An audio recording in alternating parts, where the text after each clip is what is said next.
السلام علیکم ورحمۃ اللہ وبرکاتہ۔ الصلاۃ والسلام علیکہ یا سیدی یا رسول اللہ، الصلاۃ والسلام علیکہ یا سیدی یا حبیب اللہ، الصلاۃ والسلام علیکہ یا خاتم النبیین۔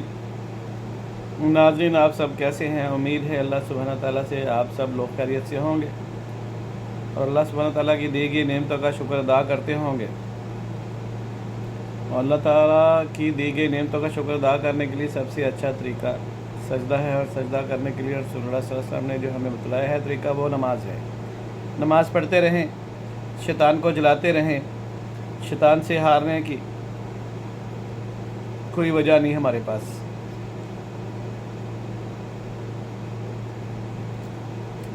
ناظرین، کل اور آج پاکستان میں اور دنیا میں تبدیلیوں کا دن تھا۔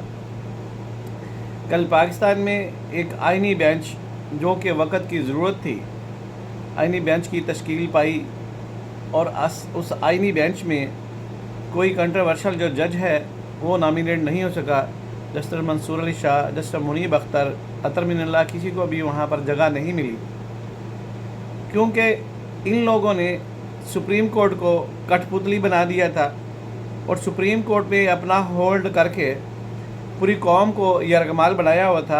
اسٹیبلشمنٹ کو یرغمال بنانے کی کوشش کر رہے تھے، حکومت کو یرغمال بنانے کی کوشش کر رہے تھے، اور جاتے جاتے آخری کوشش بھی انہوں نے ایک کی کہ 26ویں آئینی ترمیم کے خلاف ایک فیک جعلی اجلاس بلا کر تو جسٹس منیب اختر کی عدالت میں اکٹھے ہو کر انہیں اس کو چیلنج کی جو درخواست تھی وہ قبول کر لی، اور اس کے لیے کاز لسٹ جاری کروانے کی کوشش کی۔ لیکن بھلا ہو جیسے یحییٰ آفریدی کا، جو موقع کی نزاکت کو بھانپ گئے تھے، انہیں پتا کہ یہ جو 26ویں آئینی ترمیم کو یہ اکھاڑ پچھاڑ کرنے کے لیے کوشش کر رہے ہیں، تو اس میں نقصان لامحالہ ملک پاکستان، اسٹیبلشمنٹ، حکومت اور جسٹس یحییٰ آفریدی کا ہی ہونا تھا۔ تو اس کے لیے منہ کی کھانی پڑی جناب جسٹس منصور علی شاہ کو اور منیب اختر کو۔ اچھا پھر یار، یہ ابھی استعفیٰ دینے کے چکر میں بھی نہیں ہے، اتنے ڈھیٹ ہیں، اتنے بے شرم ہیں۔ میں نے کہا ہوا کہ یہ لوگ استعفے نہیں دیں گے، کیونکہ انہیں پیسے پکڑے ہوئے ہیں ملک کو برباد کرنے کے لیے۔ جب کسی چیز کا معاوضہ لیا ہوا ہو تو پھر یہ استعفیٰ کیسے دے سکتے ہیں؟ نہیں دیں گے، لیکن انشاءاللہ اللہ سبحانہ تعالیٰ انہیں ذلیل و خوار ضرور کرے گا۔ ناظرین، جو آئینی بینچ بنا اس سے ملک میں ایک مفاہمت کی راہ ہموار ہوگی، اور ملک میں انصاف کی راہ ہموار ہوگی، اور جو قانونی مسائل ہیں، جو سیاسی مسائل اور قانون کی شکل میں، وہ آئینی بینچ میں ہی کیسز آئیں گے، اس سے سپریم کورٹ کے اوپر کوئی اثر نہیں پڑے گا۔ بیچ میں تو جج صاحبان بڑے خوش ہیں، اور جناب وکیل صاحبان بھی بڑے خوش ہیں۔ ایک اور عدالت بن گئی ہے جناب، زیادہ سے زیادہ کیس لڑیں گے، زیادہ سے زیادہ پیسے آئیں گے۔ 34 جج کر دیے گئے سپریم کورٹ میں، 12 جج کر دیے گئے اسلام آباد ہائی کورٹ میں، تو جناب میاں گل حسن اورنگزیب کی جو مناپلی ہے وہ توڑی جائے گی، اور اس میں جناب جی انصاف پسند جج، پاکستان کی محبت کرنے والے ججوں کو نامینیٹ کیا جائے گا، انہیں نامزد کیا جائے گا۔ آئینی عدالت پاکستان کا ایک دیرینہ مطالبہ تھا، جو پچھلے کئی برسوں سے اس کی ڈیمانڈ ہو رہی تھی، اور آخرکار اس حکومت نے اس کو امپلیمنٹ کروا دیا۔ دلچسپ بات یہ ہے کہ اس آئینی ترمیم کے بدلے، اس آئینی عدالت کے بدلے جو سودے بازی ہوئی، اس میں عمران خان کا خاموش رہنا، اور پی ٹی آئی کا پروٹیسٹ نہ کرنا، اور مولانا فضل الرحمان کا آئینی ترمیم کے حق میں ووٹ دینا، یہ سب کچھ طے شدہ ایجنڈے کے مطابق ہی ہوا، الحمدللہ۔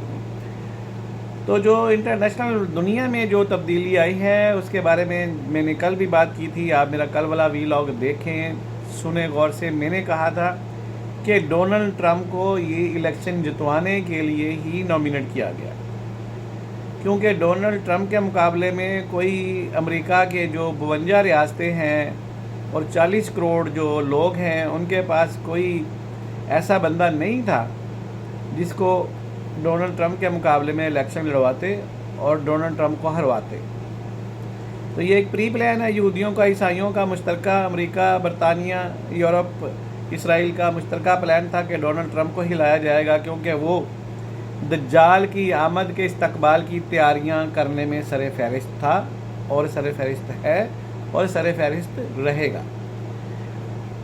کمیلا کے جیتنے سے ہارنے سے، ڈونلڈ ٹرمپ کے جیتنے سے ہارنے سے اسلامی دنیا کو کوئی فرق نہیں پڑتا، کیونکہ یہ لوگ اپنے تئیں کچھ نہیں کر سکتے۔ جو بھی کرنا ہوتا ہے ان کا تھنک ٹینک نہیں کرنا ہوتا ہے، اور تھنک ٹینک جو ہے اس کے مطابق ہی سارے پلان طے ہوتے ہیں، اور صدر کا تو بس نام ہی چلتا ہے۔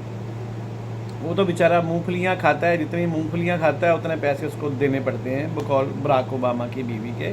اگر ہم نے 100 مونگ پھلی کھائی ہے تو ہمیں 100 مونگ پھلی کے چھلکے گنوا کر اس کے پیمنٹ ہم نے کرنی ہوتی ہے۔ تو جناب جیت گئے جناب پی ٹی آئی کے نئے ابو جان، اور پرانے تھے رینیو ہو کر دوبارہ آئے ہیں جناب ڈونلڈ ٹرمپ صاحب، اور خدا سے نا امیدی کافروں سے امیدیں، پھر کہتے ہیں ایاک نعبد و ایاک نستعین۔ اس کا مطلب ہے کہ اللہ ہم تیری ہی عبادت کرتے ہیں اور تجھ سے ہی مدد مانگتے ہیں، لیکن پروگرام اس کے برعکس ہے۔ پاکستان کی عدالتوں سے، پاکستان کی اسٹیبلشمنٹ سے اپنی تمام نافرمانیوں کے ہوتے ہوئے معافی نہیں مانگ رہے، اور ڈونلڈ ٹرمپ سے جناب جی انہوں نے ملاقاتیں کی ہیں ڈونلڈ ٹرمپ کی بیوی سے الیکشن سے 2-4 دن پہلے، اور عمران خان کے کزن ہے سجاد برقی صاحب، جو ماشاءاللہ ان کے کزن بھی ہیں، اور دوسری بات یہ ہے کہ وہ قادیانی ہیں اور امریکہ میں اچھا خاصا اثر و رسوخ رکھتے ہیں۔ تو وہ رانیہ کہ میلانیا ٹرمپ، کیا نام ہے ان کا، میلانیا ٹرمپ، ان کے ساتھ ان کی ملاقات ہوئی ہے۔ انہوں نے جناب جی پورا سنیریو بتایا جی خان صاحب کو کیسے سزائیں ہو رہی ہیں اور جیل میں رکھا جا رہا ہے، تو آپ نے جیسے ہی جیتنا ہے تو آپ نے جناب ان کو رہائی دلوانی ہے۔ تو پی ٹی آئی والے ابھی لڈیاں ڈال رہے ہیں کہ جناب ان کے ابو جی جیت گئے ہیں، اور اس کی وجہ سے پاکستان میں کوئی طوفان آئے گا اور پاکستان کی اسٹیبلشمنٹ گرے گی عمران خان کے پاؤں میں، اور پاکستان کے وزیر اعظم گرے گا عمران خان کے پاؤں میں۔ اور تمہاری اسی سوچ پر لعنت ہے بے شمار بے شمار بے شمار۔ نہ پاکستان کی اسٹیبلشمنٹ جھکے گی امریکہ کے آگے، نہ پاکستان کی حکومت جھکے گی امریکہ کے آگے، نہ شہباز شریف جھکے گا امریکہ کے آگے۔ کیوں جھکیں گے؟ ہم کوئی غلام ہیں؟ وہ بولو نا، ہاں جی، وہ سعید مرادو بولو نا، آپ دوبارہ بولو، ہم کوئی غلام ہیں؟ اب ہم کہیں گے انشاءاللہ تعالی ہم نے غلام نہیں امریکہ کے، اور تم غلام ہو امریکہ کے، اور تم نے غلامی شو کرنی ہے۔ ابھی آ گیا ٹائم آپ کا ٹرمپ کو سجدہ کرنے کا، مٹھائیاں بانٹنے کا۔ مٹھائیاں بانٹو، ٹرمپ کو سجدے کرو۔ کوئی ٹرمپ کو ابو جی بولے گا، کوئی ٹرمپ کو جناب جی نجات دہندہ بولے گا، کوئی ٹرمپ کو جناب جی کوئی عہدے سے نوازے گا، کوئی ٹرمپ کو کوئی عہدے سے نوازے گا۔ اس کی خوشنودی حاصل کرنے کے لیے جناب پھر یہی ہوگا کہ جناب جی دیکھو جی ٹرمپ آیا تو ہمارا جناب جی کپتان کو جیل سے باہر نکالا۔ اگر ٹرمپ نہ جیتا تو جناب کپتان نے باہر نہیں نکلنا تھا، اور پی ٹی آئی کی کوشش سے ٹرمپ جیتا ہے۔ ہاں جی، یہ لوگ یہ بات کریں گے۔ تو جناب جتنی مرضی امیدیں لگاؤ کافروں سے، تمہارے ایمان پہ تو کوئی فرق نہیں پڑتا، کیونکہ تم لوگ تو ادھر ماتھے میں دماغ نہیں ہے، وہ گھاس بھری ہوئی ہے۔ تو اس لیے آپ لوگ جتنا بھی سوچو گے وہ اسلام سے عاری ہو کر سوچو گے، اخلاقیات سے عاری ہو کر سوچو گے۔ اور ابھی تو آپ نے جناب جی ڈونلڈ ٹرمپ کو بہت بڑے فرشتے سے بھی تشبیہ دینی ہے، ہاں جی، کہ جناب جی وہ تو فلاں حیثیت میں آ گیا، اور جناب جی کپتان کی مشکلیں آسان ہو جائیں گی، کپتان جیل سے آ جائے گا۔ حالانکہ کل خواجہ آصف صاحب نے ایک انٹرویو میں کہا ہے کہ جناب ہمیں 2-4 ملکوں نے کہا ہے کہ یار عمران خان کو آپ چھوڑ دیں، اس کو رہا کر دیں، ہم اس کو اپنے ملک میں رکھیں گے۔ تو عمران خان کی موت سے ہمیں کوئی فائدہ نہیں، سیدھی بات ہے۔ وہ کسی کی زندگی لینا ہمارا مشن نہیں ہے۔ ہم تو یہ کہتے ہیں کہ وہ جس ملک میں جانا چاہتا ہے چلا جائے، لیکن وہ اپنے منہ سے اقرار کرے۔ پھر ہم بھی کہیں گے جناب جی وہ دوائی لینے گیا ہے بواسیر کی، تو پاکستان میں بواسیر کی دوائی کا علاج نہیں ہے، تو وہ امریکہ جائے گا دوائی لینے کے لیے، یا برطانیہ جائے گا دوائی لینے کے لیے،